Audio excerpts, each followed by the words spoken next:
Farm sims, they are a dime a dozen at this point, which isn't necessarily a bad thing, but a lot of ideas get reused a lot, and sometimes people don't try and expand into something more or let their own ideas flow into a game. One of my most favorite games of all time is Harvest Moon: A Wonderful Life for the GameCube. As you can probably tell, it's a farm sim and one of the more early versions of farm sim games. There are personal reasons as to why I love this game with all my heart, but one of the main interests that held me at a young age is the farming part of it all. One of my uncles owns his own farm, and when I was young, I was able to see his farm maybe 2 or 3 times at a time, like per year. I loved everything that there was on the farm, from the crops that he planted and just the way he landscaped things. It has stayed with me forever up to this point, and being able to play A Wonderful Life as a kid helped me reimagine that feeling of excitement that I felt when I got to visit his farm to an extent. And as many of you should know, real life to a game aren't very comparable, especially farm sims, because the game cuts out a lot of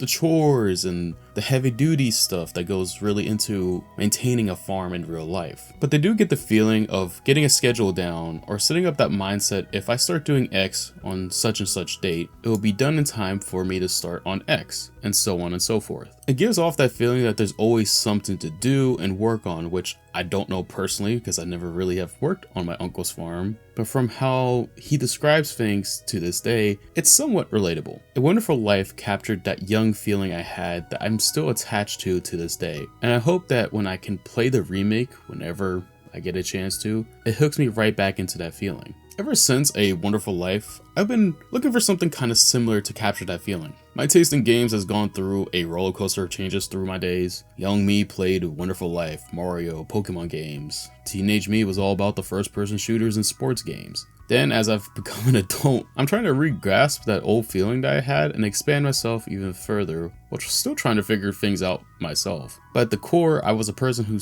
loves games and still does, and in general, one of the very few games that helped me kind of redefine myself is Stardew Valley. I don't really remember how I found out about Stardew Valley, but I do know I got into it the year it was released. Now, to be upfront, it didn't attach me right away. I think it was because I was still going through this odd phase when I was still trying to figure out what exactly I wanted to play games for and why I played them. I was interested in it, but I neglected it after a few hours. Then maybe about 2 or 3 years later down the road, I retried it. And for some reason this time around, it got a chokehold on me. I can't for the life of me tell you what crazy person I was for not playing this sooner at the time, because that feeling I had with A Wonderful Life was embodied into Stardew Valley. Now, knowing what I do know now, that the creator also loves Harvest Moon, not necessarily A Wonderful Life, but the SNES version, it all kind of makes sense, especially if you played Stardew Valley. My first playthrough, I did a handful of things at the time, and when I stopped this playthrough, I was satisfied to call this one of my favorite games. To this day, I don't know if I can put it over A Wonderful Life, but it's up there on the list. Now, this playthrough was done, like I said, 2 or 3 years after release. And at this point, I didn't do another one because I have a huge backlog. Shameless plug for a video I've talked about this. And usually I don't go back to games often when I've beaten them, especially when I feel that I have completed them on a personal level. And usually that varies game by game, but you know, the general guidance is beating the main story and feeling like I've done enough to say I'm complete with the game itself, not necessarily 100%ing it. However, over time that line has slowly been thinning away for me. So you know what that means, don't you? Yes. Recently I did a replay that as of right now I'm almost satisfied with. If I had to give you like a percentage, I would say 65 to 70% good. I feel like I'm almost there, but not necessarily because I keep finding things to do. So now you've heard me yap for who knows how long at this particular point. So I think it's finally time for me to tell you all why Stardew Valley is one of my favorite games and really dive into it. I would say let's start with the story and characters, because this is a point that I really do love. The main story of like Stardew Valley isn't crazy. You take over your grandfather's farm as your own and make it your own. But it's the story you write yourself that makes it something worthwhile. I personally like when I can path my own way in games, because it allows me to put myself in a character's shoes and path a story of my own. Whether I choose to play along like myself, or just make up a fictional story and kind of make up scenarios and stuff like that. It adds like this layer of storytelling that I really enjoy and love. I personally do believe that the most fun way to really enjoy the story is alongside the characters, because if you've been here, you know I love my characters. And I love them a lot. And I say this a lot because I like talking about my favorite stories, but dang it, there are some very good characters here. Of course, I got my favorites like Haley, Emily, Evelyn, George, Willie, Linus, Shane, and Alex. Then of course there's some I don't really care for, like Clint and Mayor Lewis. Now if this video is your intro to Stardew Valley, first, I'm sorry, but none of the characters I think that I listed you will have a feeling for till like later down the road. It's a personal take I think, because it's kind of a slow burn when you get introduced to everybody. And it kind of helps make things realistic, because when you move into a new area, a new town, so on and so forth, you don't hit it off with people right away. It takes time to build up relationships with people.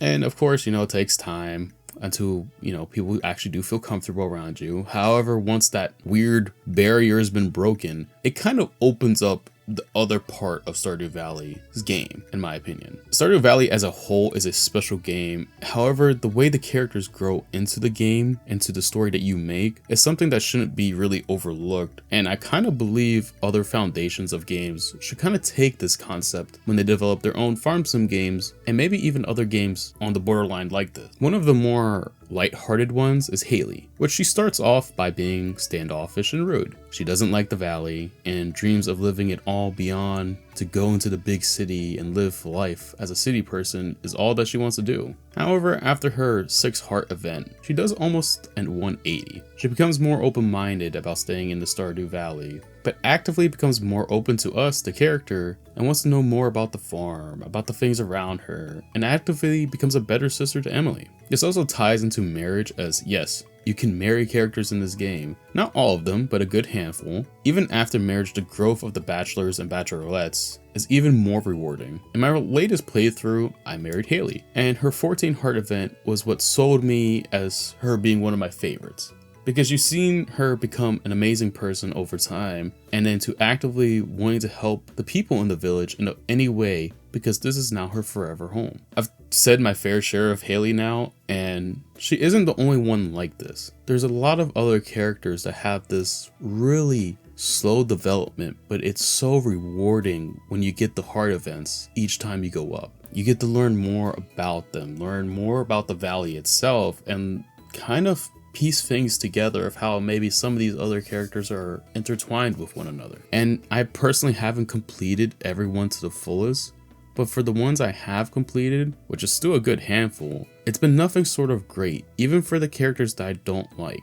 Their stories are pretty good, for the most part. And in case this is like someone's, again, first time really falling into Stardew Valley, this is their video, Haley's one of the more nicer stories you will hear about as you play the game. However, there are other stories that are more heavy hitters, like Shane's, which I won't spoil here in the hopes that you do try the game out. But be warned that Shane's story, or heart events, whatever you want to call it, is hard to get through depending on your background. But it's easily one of the most rewarding ones you get when you get to the 8 heart events. The 8 heart event, just because of how Shane starts off with us to that particular point. It's sad. It's very hard at times to read some of the dialogue that happens in these events, but I do truly believe it's worth it all. The way Stardew incorporates its characters into the story is special, because every time you think you've gotten enough, there just so happens to be more that it gives you. It handles like very hard topics with extreme care, and it handles the best moments with extreme passion, and it makes it so rewarding to try and further the story and further your development with each character to really show you this is more than just a regular farm sim story. It goes a lot more beyond that. The next thing I kind of want to discuss is the gameplay. At first, it's your run-of-the-mill farm sim game. You plant seeds, grow the seeds, harvest said seeds, and profit. Then you rinse and repeat for however long you want to continue to play the game. And while yes, that is a huge chunk of Stardew Valley's gameplay, because yes, it is still a farm sim game. However, what splits Stardew Valley from a lot of other games or more farm sim games is you can fish. Yes, I know, right? A game changer, fishing. Find an open water, throw your rod into it, and hope a fish nips it. Catch said fish and do it again, and again, and again, and maybe another 20 times in the hopes of making more money than what your crops did. It's not like every other game has done this before, right? They've definitely never added a fishing mechanic into their game. In all seriousness though, fishing is yet another mechanic that isn't something new to farm sims or to games in general. But what makes fishing fun is the challenge that it brings. In the vanilla version, there are like 67 fish, I believe, and there are different factors to get them all. Some are affected by season, weather, the night market, fishing in lava. Yes, you can actually go fishing in lava. And even the legendary fish add a nice challenge to this as well, as they come with their own set of situations that you need to be able to do in order to find them and actually catch them. Heck, some of them can't even be caught by fishing. They need to be caught in a crab pot. This also kind of ties into the leveling system that is in place in Stardew Valley as well. Almost every main part of this game's development or gameplay can be leveled up, such as the farming part, the mining, foraging, fishing, and combat.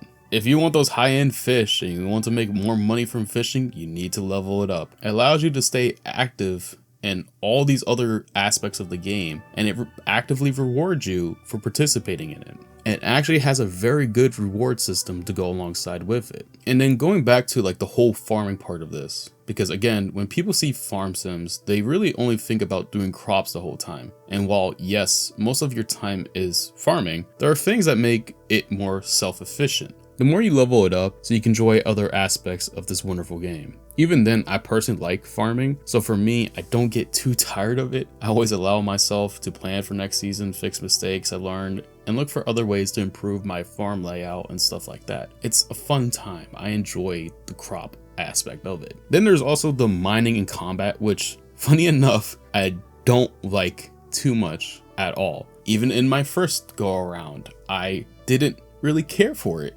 But at the same time, I can't deny that it's probably one of the more challenging aspects of the game and probably the most rewarding parts if you're really into getting a bunch of money and stuff like that. It's also probably the one aspect of the game where you actively need to also plan out your day-by-day chores or things you want to get done. Because in order to survive in the mines, it takes a fair amount of planning to do so, in my opinion. You want to bring enough food so you don't die, get your energy up, and retain health if you've lost it fighting enemies. And usually how I did it was like early game, I used rainy days and spent the whole day in the mines fighting monsters, maxing out my stones for upgrades at the blacksmith, minerals for the museum, and fighting monsters to hopefully get better loot and equipment to make myself, better and make my job easier the next time I come back into the mines. And I guess, kind of heavily implies that I am awful at this combat in this game. So during this video, when I actually actively try to add combat to this thing to tie it in,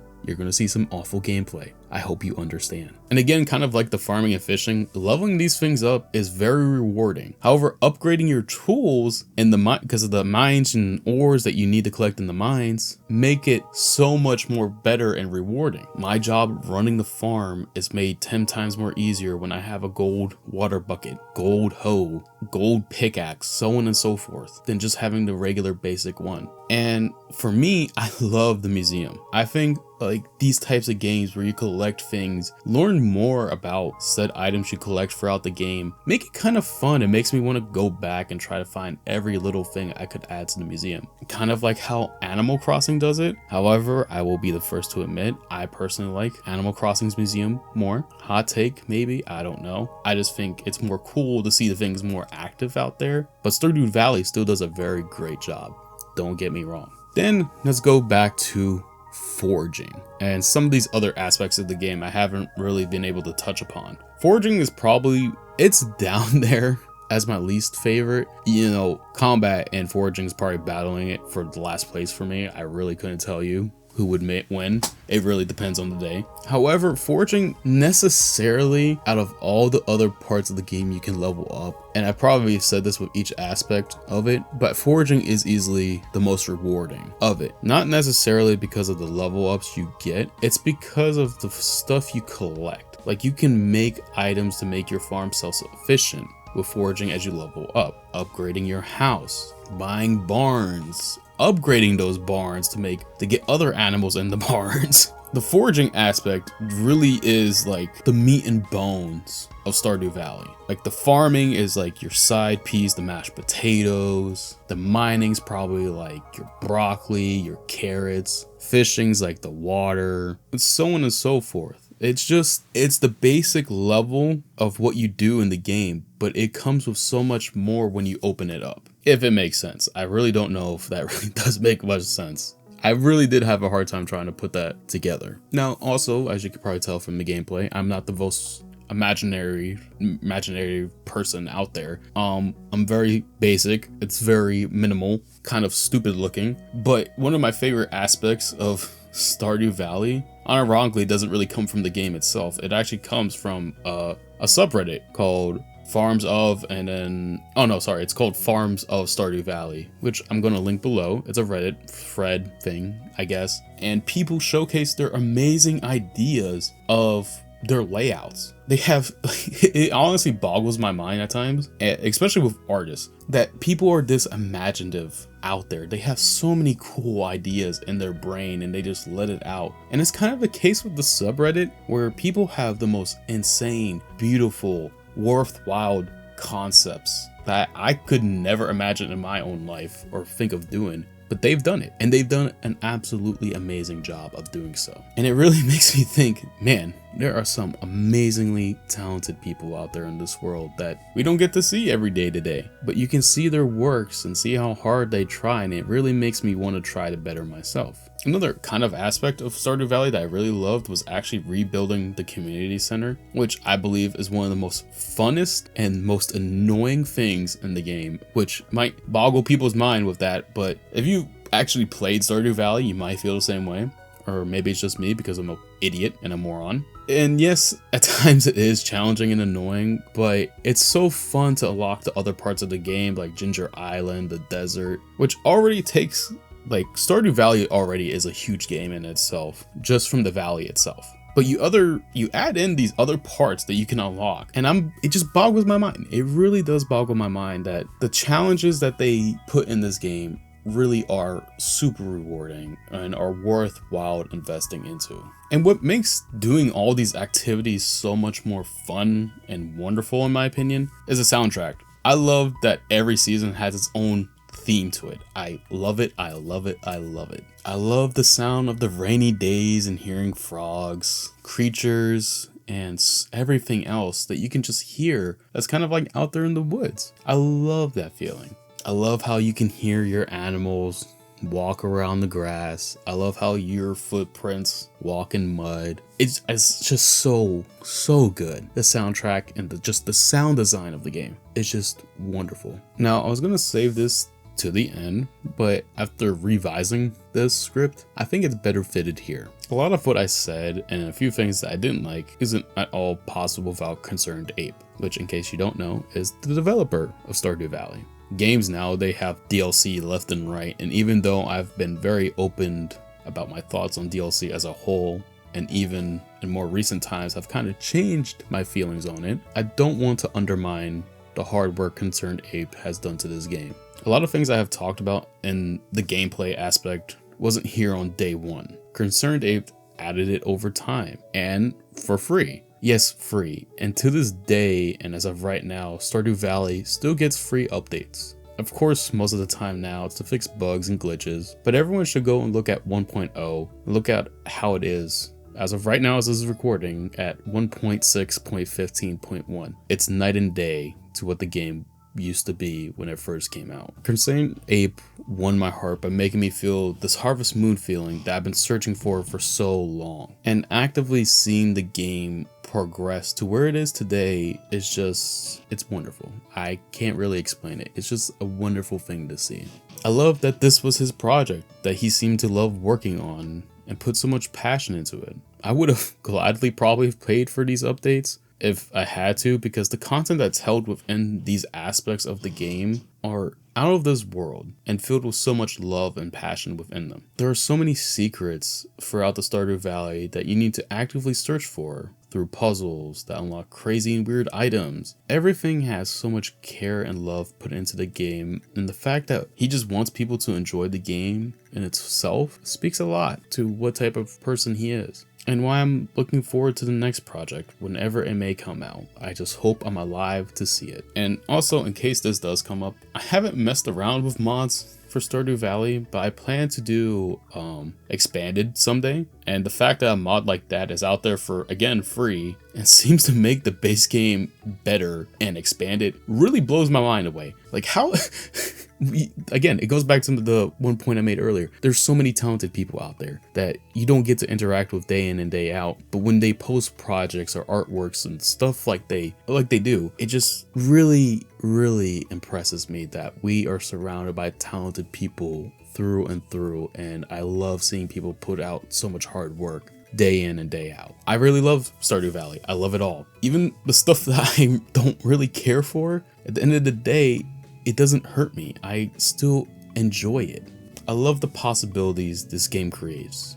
You don't have to just crop farm. You can go do fishing if you want. If you wanted to just do a fishing farm, you're able to do that at the beginning of your story just by picking the farm layout. There's just so many aspects of Stardew Valley that really make it wonderful. And I guess this goes back to my point of I'm only 65-70% done in my current playthrough. And the reason for that is because I have still a ton of little goals I'm still setting for myself. There's certain layouts I want to complete, some challenges that I'm setting for myself that I want to do before I can say that this is it for my current playthrough, whenever that may be. The fact that there are near endless possibilities of anything you want to do makes it amazing. And every time I've played the game, every experience or every time I've done, I feel really good at the end of my play session. For example, I haven't done 100% playthrough yet, but I may try it after. I may do expanded because it seems so cool. There's so many things the game has to offer itself that just makes me come back and back and back again. Stardew has had a way to capture me that I didn't think was possible again, and I'm so thankful that it did, and I gave it another chance. And I can say 100% certainly that this is one of my favorite games that I've ever played. Even if you aren't a fan of farm sim games, I always recommend this game to people, just because it's endless possibilities, it's fun, it's enjoyable, and it's just a very good time. And if you are able to play it, I do hope you enjoy it. And if you don't like it, that's completely fine. My taste in games is very different from my neighbors. There's nothing wrong with that. This is the end of the video. I'm glad you made it here so far, and I hope you appreciate the game as much as I do. If you liked the video, maybe drop a like, leave a comment. Let's talk about Stardew Valley if you played it. We'd love to hear your own stories or even your own input of the game, whether it's negative or positive. Don't forget to fix your posture, drink some water, get some air, and remember you're important. Till the next time, I will see you all later. Oh, it is recording. Nice. So I'm kind of doing this recording just to show my main file save. This is just go around. What's the home looking like? I thought it would be kind of cool to show you all what the main file looks like, I guess. Before I forget, let me turn down the music, so that way I'll just add some music over top of it, and that way y'all can kind of hear me without talking over too much, I guess, if that makes sense. My lovely area is very much a huge work in progress. Got a ton of stuff to still pull, like cabbages, berries, stuff, basically prepping for winter. We got the greenhouse going. Yeah, a bunch of nice rare fruits here. Strawberries mainly. Strawberries and some star fruits. My trees. My lovely trees. And again, this is still like a huge work in progress. I still got like a lot of things that I'm trying to do. As you can see, look at this. Still trying to figure out exactly what I want to do. Like this is the shed.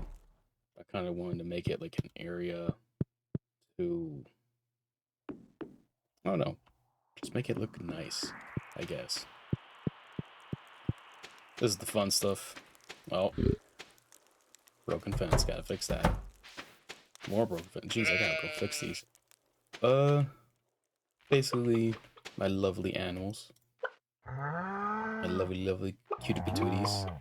I collected all of them. Put them all here. I don't discriminate. I like all my animals. Is that, again, this is another, like I keep saying, huge work in progress. I don't know what I'm doing in the bottom right corner yet. I'm going to try and figure that out with this save file. I haven't played this in a minute to really update things, stuff like that. My eels. I need to I need to find this. It's been such a huge difficulty to try and find. Back here, nothing too crazy going on. Just got this. Really. I found this heater. I don't really need one. So I don't know if I'll sell it. Also, my character got the nice little farm look going on right now, which I love. I don't know what... there's nothing really else to really show. I was just showing off my farm a little bit to flex on how awful I am doing with it. But I thought it would be kind of fun to show, because there's nothing else I've really added to the town besides, you know, completing the community center, which, spoiler alert, you know, it's completed, as in case you guys couldn't tell. My fishies that I'm keeping in this aquarium for now. But yeah, there's nothing. I was just want to pop in here at the end, just show a little bit off and stuff like that, just cause I think it would be kind of fun, you know. But yeah, thanks.